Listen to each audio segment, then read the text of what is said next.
স্বাস্থ্য quiz Bangla YouTube চ্যানেলে আপনাদের সবাইকে স্বাগতম। আমাদের আজকের ভিডিওটি হচ্ছে বেশি মিষ্টি খেলেই কি চুল পড়ে টাক হয়, এই সম্পর্কে বিস্তারিত তথ্য আজকের ভিডিওতে জানতে পারবেন ইনশাল্লাহ।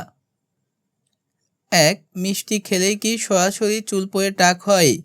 মিষ্টি খেলে সরাসরি টাক হয় না।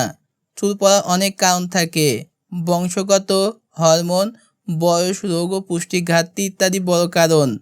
টিপস: একটি কারণের দোষ না দিয়ে পুরো চিত্রটা বোঝার চেষ্টা করুন। 2. অতিরিক্ত চিনি শরীরে কি সমস্যা করতে পারে?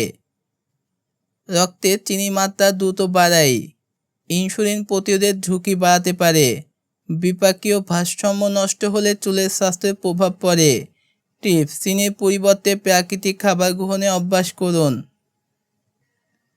খাবারের মান খারাপ হলে চুল পড়তে পারে কেন? মিষ্টি বেশি খেলে পুষ্টিকর খাবার কম খাওয়া হয়, শরীরে প্রোটিন, ভিটামিনও ঘাটতি হয়, পুষ্টির ঘাটতি চুলের বৃদ্ধি কমিয়ে দিতে পারে। টিপস: সুষম খাবার খান, প্রোটিন, ফল, শাকসবজি, বাদাম রাখুন ডায়েটে। মানসিক চাপ কি চুল পড়ার কারণ হতে পারে? দীর্ঘদিন মানসিক চাপ হরমোনের ভারসাম্য নষ্ট করতে পারে, এতে অতিরিক্ত চুল পড়া শুরু হতে পারে।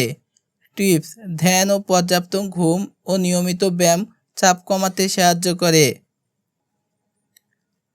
টাক পড়ার প্রধান কারণ কি?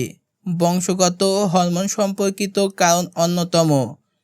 অনেকের পরিবারে টাক পড়ার ইতিহাস থাকে, শুধু মিষ্টি বন্ধ করলে টাকের সমস্যা সারে না। টিপস: পরিবারে ইতিহাস থাকলে আগেই সচেতন থাকুন ও যত্ন নিন। 6. কখন ডাক্তার দেখাবেন? হঠাৎ করে বেশি চুল পড়লে, মাথায় গোল গোল দাগ হলে, শরীরে লোম পড়লে, মাথার চুলকানি, লাল ভাব ও অস্বস্তি হলে। টিপস: দেরি না করে বিশেষজ্ঞ চিকিৎসকের পরামর্শ নিন। 7. চুল ভালো রাখতে কী খাবেন? প্রোটিন সমৃদ্ধ খাবার যেমন মাছ, ডিম ও ডাল, শাকসবজি ও ফলমূল, বাদাম ও বীজ, পর্যাপ্ত পানি পান করুন। টিপস: সুষম ও পুষ্টিকর খাবারই চুলের ভিতর থেকে শক্তি বাড়ায়। 8. মিষ্টি ও চিনি কতটা কমাবেন? কেক, কোমল পানি, অতিরিক্ত মিষ্টি কমান। খাবারের লেভেল দেখে চিনিযুক্ত কিনা বুঝুন। ধীরে ধীরে মিষ্টির পরিমাপ কমানোর চেষ্টা করুন। টিপস: প্রতিদিন চিনি গ্রহণ সীমিত রাখুন, স্বাস্থ্য উপকৃত হবে। 9. জীবনযাপন কি পরিবর্তন আনবেন? নিয়মিত ব্যায়াম করুন, পর্যাপ্ত ঘুমান, 7 থেকে 8 ঘন্টা, ধূমপান ও অ্যালকোহল থেকে দূরে থাকুন, স্ট্রেস ম্যানেজ করুন। টিপস: সুস্থ জীবনযাপন করলে চুল পড়ার ঝুঁকি কমে। 10. কোন পুষ্টিগুলো চুলের জন্য গুরুত্বপূর্ণ? জিঙ্ক ও আয়রন, ভিটামিন ডি ও ভিটামিন বি12, বায়োটিন, ওমেগা-3 ফ্যাটি অ্যাসিড।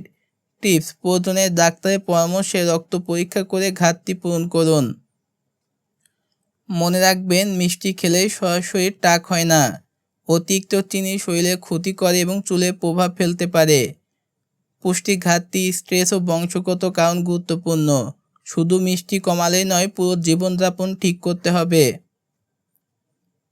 যা এড়িয়ে চলবেন: অতিরিক্ত মিষ্টি, কেক ও কোমল পানি, অপ্রয়োজনীয় ডায়েট ও উপবাস, অস্বাস্থ্যকর ফাস্টফুড, পর্যাপ্ত ঘুম না হলেও মানসিক চাপ বাড়ানো।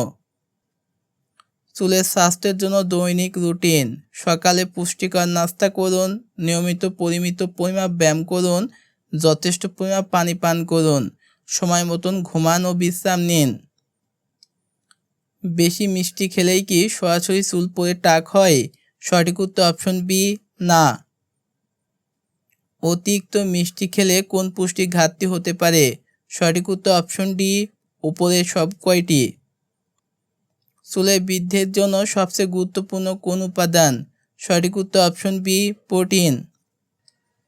মানসিক চাপ চুলের জন্য কিভাবে প্রভাব ফেলতে পারে? সঠিক উত্তর অপশন সি, অতিরিক্ত চুল পড়া। হঠাৎ করে প্রচুর চুল পড়লে কী করা উচিত?